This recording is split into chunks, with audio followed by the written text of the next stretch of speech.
हे winners, क्या आप जानते हो हमारी इस इंटेलिजेंट बॉडी के पास हमारी बीमारियों को, हमारे टॉक्सिन्स को, हमारी बॉडी के किसी भी ब्लॉकेज को खाकर यानी ईट करके खत्म करने की पूरी कैपेसिटी होती है। तो अगर होती है तो इसको रोकता कौन है? इसको रोकते हैं हम खुद। कैसे? राइट अवे, अभी से ही आप उस कैपेसिटी को अवेकन कर सकते हो, उसको स्टार्ट कर सकते हो। इस वीडियो में आपके साथ शेयर करूंगा। बस इस वीडियो को पूरा और ध्यान से देखना, क्योंकि मैं ये दावा करता हूं कि ये वीडियो आपकी जिंदगी और आपकी हेल्थ की सबसे बेहतरीन इन्वेस्टमेंट साबित होगा। और अगर इस वीडियो को देखते हुए आपको भी ऐसा लगे तो इस वीडियो पर लाइक नहीं चाहिए है, बल्कि आप इस वीडियो को ज्यादा से ज्यादा लोगों के साथ शेयर करना, क्योंकि हो सकता है आपका ये एक शेयर किसी इंसान की हेल्थ को बेटर कर दे, किसी की जिंदगी बचा दे, और हो सकता है किसी की जिंदगी में वेलनेस और हेल्थ को एस्टैब्लिश कर दे। तो इसकी शुरुआत होती है 1974 यानी 1974 में, जब एक बेल्जियन बायोकेमिस्ट को उनकी एक रिसर्च के लिए नोबेल प्राइज मिलता है। उनकी रिसर्च थी कि उन्होंने एक इलेक्ट्रॉन माइक्रोस्कोप से जब सेल को बहुत करीब से देखा तो उन्होंने देखा कि उस सेल के अंदर तो एक कंप्लीट रीसाइक्लिंग कंपाउंड बना हुआ है, रीसाइकिल करने वाला। और उसके अंदर उनको देखने को मिला लाइसोसोम, और लाइसोसोम के अंदर उनको 50 डिफरेंट डाइजेस्टिव एंजाइम्स मिले। यानी वो हमारे बिल्कुल समझो पेट की तरह है, जैसे पेट के अंदर खाना जाता है और वो पूरा खाना पचा लेता है, यही काम कर रहे थे वो लाइसोसोम के अंदर वो डाइजेस्टिव एंजाइम्स। तो उन्होंने देखा और वो हैरान रह गए कि वो डाइजेस्टिव एंजाइम्स जो हैं वो किसी भी चीज को खाने की कैपेसिटी रखते थे, रिसाइकिल करके उसको एक नए सेल में तब्दील करने की कैपेसिटी रखते थे। और क्या आप जानते हैं, यही अनडाइजेस्टेड फूड पार्टिकल्स, यानी जो सड़ा हुआ खाना हमारे अंदर हो सकता है 6 महीने पहले का भी कोई खाने का पार्टिकल हमारे अंदर पड़ा और टॉक्सिन के रूप में जमा हो, उसको खाने के लिए सक्षम है। ये हमारी बॉडी के फैट को खा करके उसको मेल्ट करने, यानी मोम की तरह पिघल जाएगा आपका बॉडी का फैट, अगर हमारे इन लाइसोसोम्स ने उसको खाना शुरू कर दिया तो। उसके बाद ये हमारी बॉडी के ब्लॉकेजेस, जहां जहां चाहे वो वेन्स हो चाहे हार्ट हो, कहीं पर भी ब्लॉकेज हो, ये उस ब्लॉकेज को खा सकते हैं। उन्होंने देखा कि इसके साथ, ब्लॉकेज के साथ साथ बॉडी में जितने भी टॉक्सिन्स हैं, उन टॉक्सिन्स को भी ये खाने की हमारी बॉडी पूरी कैपेसिटी रखती है। बॉडी के अंदर जितने बैक्टीरियाज हैं, बुरे बैक्टीरियाज, जितने वायरसेस हैं, उनको खाने की कैपेसिटी रखती है। वो सेल्स जो मर गए हैं, डेड सेल्स हैं, वो सेल्स जिन्होंने अपना प्रोटीन बनाना बंद कर दिया है, या वो सेल्स जो गलत प्रोटीन बना रहे हैं, उनको खाने की कैपेसिटी रखती है। इनफैक्ट इन्होंने देखा कि इसके पास इतनी कैपेसिटी है कि वो सेल्स जो अनवांटेडली म्यूटेट हो रहे हैं, जिनको हमारी बॉडी कंट्रोल नहीं कर पा रही है, जिसको कैंसर बोल दिया जाता है, ये उसको भी खाकर खत्म करने की पूरी कैपेसिटी रखते हैं। यानी बेसिकली हर वो बीमारी जिसको हम ला इलाज बोलते हैं, ला इलाज हम इसलिए बोलते हैं क्योंकि आज हमारी मेडिकल साइंस जो है वो अभी उसका इलाज खोज नहीं पाई है। आज से 10 साल पहले बहुत सी बीमारियां ला इलाज थी, अब उनका इलाज खोज लिया गया है। तो ला इलाज का मतलब ये नहीं है कि वो ठीक नहीं हो सकती। ला इलाज का मतलब है कि मेडिकल साइंस के पास अभी कुछ ऐसे केमिकल्स तैयार नहीं हुए जिससे उसको ठीक किया जा सके। लेकिन मजे की बात यह है कि उस डिवाइन बीइंग ने, उस सुप्रीम बीइंग ने आपकी बॉडी में यह कैपेबिलिटी दे करके भेजा था कि आप किसी भी बीमारी को किसी भी समय पर ठीक कर सकें, और उसकी पूरी कैपेबिलिटी आपके इन सेल्स के अंदर, आपकी बॉडी के अंदर मौजूद है। तो हो सकता है अब आप कहो कि यार अगर ये कर सकते हैं तो कर क्यों नहीं रहे, इसको रोक कौन रहा है? इसको रोक रहे हैं हम खुद। जी हां, इसको हम खुद रोक रहे हैं। और इसी प्रोसेस को, ये जो अंदर खाने का प्रोसेस है, जब ये रुक जाता है तो इसी की वजह से टाइप 2 डायबिटीज हो रहा है, इसी की वजह से ब्लॉकेजेस हो रहे हैं, इसी की वजह से सभी एज रिलेटेड डिजीजेस जो बहुत ज्यादा बढ़ रही हैं वो हो रही हैं, इसी की वजह से एल्जाइमर हो रहा है, पार्किंसंस हो रहा है, और कभी कभी ये जो सेल्स को नहीं खा पा रही है हमारी बॉडी, इसी वजह से तो कैंसर हो रहा है। अब हो सकता है आपको, यार डरा क्यों रहे हो आप? माई डियर फ्रेंड, मैं डरा नहीं रहा, मैं आज आपका डर खत्म ही कर देने वाला हूं। इतनी powerful science, Nobel prize winning science आपके साथ शेयर करूंगा, जिसको कहा गया ऑटोफेजी। ऑटो का मतलब है सेल्फ और फेजी का मतलब है टू ईट, यानी एक ऐसी अवस्था जहां बॉडी सेल्फ को, खुद को ही ईट करना शुरू कर देती है। हम इसका सही तरीका सीखेंगे इस वीडियो में कि आपको इस ऑटोफेजी को अपनाना कैसे। लेकिन उससे पहले समझते हैं कि डॉक्टर योशिनोरी ओशुमी को, जो कि टोक्यो इंस्टीट्यूट ऑफ टेक्नोलॉजी में एक सेल बायोलॉजिस्ट हैं, 2016 में उनकी एक रिसर्च, जिसको मैं अभी ऑटोफेजी बता रहा हूं, इसके लिए उनको भी नोबेल प्राइज दिया गया। पर विडंबना यह है कि इसको हम खुद ही रोक रहे हैं। हमारी बॉडी चिल्ला चिल्ला के कई बार बोल रही होती है, कई सिम्टम्स दे रही होती है, मोटापे के रूप में बता रही होती है, स्ट्रेस एंजाइटी के रूप में बता रही होती है कि हमको ऑटोफेजी की जरूरत है। और अगर आपने इस वीडियो को पूरा देख के समझ लिया तो इस वीडियो के बाद से ही आप अपने आप को एक नई जिंदगी देना शुरू कर दोगे। पर मुद्दा तो यहां पर वही आता है ना कि हम इसको कैसे रोक रहे हैं। इस ऑटोफेजी को हम रोक देते हैं या इसको होने ही नहीं देते सिर्फ एक चीज से, और वो है खाना खाकर। जी हाँ। आप कहोगे यार खाना तो बड़ा जरूरी कंपाउंड है और हमको तो बचपन से ही बताया खाओ खाओ खाते जाओ और खाओ, सुबह उठ के खाओ, रात को खाओ। उसके लिए समझो जैसे एक व्हीकल है, एक गाड़ी है या कोई भी व्हीकल है, उसको चलने के लिए फ्यूल चाहिए होता है। उसी तरह हमारी बॉडी को चलने के लिए फ्यूल चाहिए और वो फ्यूल हमें मिलता है खाना खाने से। और क्या आप जानते हैं वो जो हमारे सेल्स हमारी बॉडी को ईट करेंगे वो क्यों करेंगे? उसको ईट करने का सिर्फ एक रीजन है कि हमारी बॉडी, जैसे मैंने बताया, फ्यूल पर चल रही है व्हीकल की तरह। अब वो फ्यूल उसको खाने से मिला, तो जब उसको खाने से वो फ्यूल नहीं मिलता, तो क्योंकि उसको लगातार ग्रो करते रहना है, तो उसको वो फ्यूल मिलता है हमारे ही बॉडी के अंदर से। पहले वो हमारे बॉडी के फैट को खाती है, उसके बाद टॉक्सिन्स, उसके बाद ब्लॉकेजेस, उसके बाद वायरसेस, उसके बाद बैक्टीरियाज, उसके बाद वो डेड सेल्स ढूंढेगी, वो सेल्स जिन्होंने प्रोटीन बनाना बंद कर दिया उनको खाना शुरू करेगी। लेकिन आपको हो सकता है लगे कि यार 9 बजे मैंने खाना खाया, अब 9:30 बजे मेरा ऑटोफेजी स्टार्ट हो जाना चाहिए क्योंकि खाना खत्म हो गया अब मेरा। नहीं, आपका ऑटोफेजी स्टार्ट होगा जब आपके खाने का डाइजेशन खत्म हो जाएगा। अब ये चीज बहुत ध्यान से समझना कि हर एक खाने का अपना एक डाइजेशन का टाइम है जिसको मेटाबॉलिज्म से पूरा किया जाता है।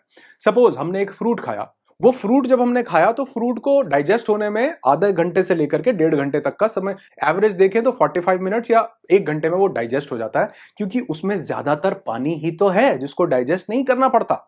और फ्रूट के बाद अगर हम वेजिटेबल्स को देखें, रॉ वेजिटेबल्स को, तो उनको डाइजेस्ट करने में 2 से 3 घंटे का समय लगता है। उनको कुक कर दिया जाए, पका दिया जाए, तो उनको डाइजेस्ट करने में 3 से 5 घंटे का समय लगता है। और अगर हम ये अनाज खाते हैं, जैसे चावल है, गेहूं है, या हम रोटी सब्जी जो भी पका करके खाते हैं, उसको डाइजेस्ट करने में कभी कभी 6 से 8 घंटे तक का समय लग जाता है हमारी बॉडी को। जो हम एनिमल प्रोटीन लेते हैं उसको डाइजेस्ट करने में कई बार 12 घंटे लग जाते हैं मैक्सिमम।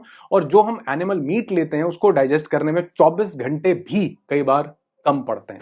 तो अगर आपने कोई चीज ऐसी खाई है जिसको खाने के बाद 8 घंटे का टाइम लगता है डाइजेशन में, और आपने सुबह 9 बजे खाना खाया, उसके बाद फिर 1 बजे आपने खाना खाया, तो अभी तो पिछला डाइजेशन ही कंप्लीट नहीं हुआ था, पेट अभी काम कर रहा था, आपने ऊपर से और भेज दिया। रात को फिर शाम की चाय पीनी थी, शाम की चाय पीने के बाद रात को फिर 9 बज गए, 8 बज गए, और फिर से हमको डिनर करना था। अभी पिछला प्रोसेस खत्म नहीं हुआ था और हमने रात को उसको वो दे दिया, इतना भयंकर एनिमल हैवी प्रोटीन दे दिया। कई बार हम नॉन वेजिटेरियन उसको दे देते हैं डाइट। तो वो कहां से, वो पूरी की बॉडी की पूरी एनर्जी जो है वो आपके खाने को डाइजेस्ट करने में ही लगी हुई है। तो यहां पर डॉक्टर योशिनोरी ने देखा कि कैसे हमारा ऑटोफेजी शुरू हो और कैसे वो जो फ्यूल हमारी बॉडी को खाने से मिल रहा है अब वो हमारी बॉडी के ही टॉक्सिन्स को खा करके पूरा करे। तो उसका सबसे पावरफुल तरीका जो है वो उन्होंने देखा, वो था फास्टिंग, यानी व्रत करना, जिसको उन्होंने बोला फ्यूल रिसाइकलिंग। यानी हमारी ही बॉडी के कुछ टॉक्सिन्स रिसाइकिल होके नए सेल्स में कन्वर्ट होते हैं। इसका एक पूरा प्रोसेस होता है। हमारे लगातार सेल्स पुराने जा रहे हैं और नए आ रहे हैं, तो जो नए सेल्स आ रहे हैं उनको बनाने के लिए पुराने सेल्स को जब हमारी बॉडी ईट करती है तो उसी का ही रॉ मटेरियल तैयार कर लेती है, उसी के ही डेड प्रोटीन को फिर से अमीनो एसिड में कन्वर्ट करती है, और उससे फिर नए सेल के प्रोटीन को बनाने में, नए सेल को बनाने में, या उसकी एनर्जी जो चाहिए उसको बनाने के लिए वो वहां पर उस रॉ मटेरियल को यूज करती है, इस प्रोसेस से, जिसको कहा गया फ्यूल रिसाइकलिंग। और अगर हम पीछे मुड़ करके देखेंगे तो मतलब बहुत से लोग अगर अपनी लाइफ को देखेंगे तो वो देखेंगे कि उन्होंने जिंदगी में शायद कभी इस फ्यूल रिसाइकलिंग को स्टार्ट ही नहीं किया, और उसके बाद हम कंप्लेन कर रहे हैं कि हमको ये डिजीज हो रही है, हमको ये प्रॉब्लम हो रही है, हमारी बॉडी में लेजीनेस है, हमको हार्ट में दिक्कत हो रही है, हमारी स्किन ग्लो नहीं कर रही है। कैसे करेगी? वैसे ये प्रोसेस हल्का हल्का लगातार चल रहा है, क्योंकि नए सेल्स आ रहे हैं और पुराने सेल्स जा रहे हैं, तो प्रोसेस ये लगातार चल रहा है। लेकिन वो एक्चुअल लेवल पर जहां पर हमारी बॉडी को हीलिंग मिलनी चाहिए थी उस लेवल पर नहीं हो रहा, जिसके लिए सबसे इजी प्रोसेस है फास्टिंग। और आप देखो कि ये डॉक्टर योशिनोरी ओशुमी ने तो इसको अब हमको 2016 में एक साइंटिफिक तरीके से बताया तो हम समझ पा रहे हैं, लेकिन हमारे एंसेस्टर्स, हमारे बड़े बुजुर्ग, ये तो हमको कई सालों से बताते आ रहे थे कि फास्टिंग करो, व्रत करो। और वो इतने ज्यादा इंटेलिजेंट थे, हो सकता है इसका साइंटिफिक प्रोसेस ना बताया हो, लेकिन इतने इंटेलिजेंट थे कि उन्होंने हर एक व्रत को किसी ना किसी रिलीजियस चीज के साथ जोड़ दिया कि आपकी जिसमें आस्था, आप ये नहीं कह सकते हो कि जी मैं तो फलाने फलाने रिलीजन को या फलाने भगवान को मानता हूं, मेरा तो दिन निकल गया। उन्होंने कहा नहीं, कभी जब मन करे तब कर लो, सोमवार को शंकर जी के लिए कर लो, मंगलवार को हनुमान जी के लिए कर लो, माता के लिए करना है तो फ्राइडे के लिए कर लो, बच्चों के पिता के लिए करना है तो करवा चौथ कर लो, यानी एकादशी कर लो, द्वादशी कर लो, अमावस्या कर लो, और कितने ओकेजन के लिए कि अगर पति बढ़िया चाहिए उसके लिए व्रत कर लो, पत्नी बढ़िया चाहिए उसके लिए कर लो, नौकरी चाहिए उसके लिए कर लो, हर चीज के साथ व्रत को अटैच किया, क्योंकि वो जानते थे कि अगर इसको किसी बिलीफ के साथ जोड़ा गया तो इंसान उसके साथ भी जुड़ा रहेगा, भगवान के साथ भी जुड़ा रहेगा और अपनी हेल्थ को भी अच्छा करेगा। मेरी एक बात मानना, बहुत ध्यान से सुनना, कि वहां कहीं ऊपर बैठे भगवान को हमारे व्रत की जरूरत नहीं है।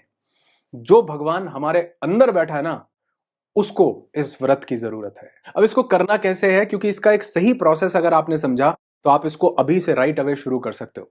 इसको करने के लिए सबसे पहला प्रोसेस यह है कि आप 24 आवर की फास्टिंग करें, 24 घंटे की फास्टिंग वीक में एक बार।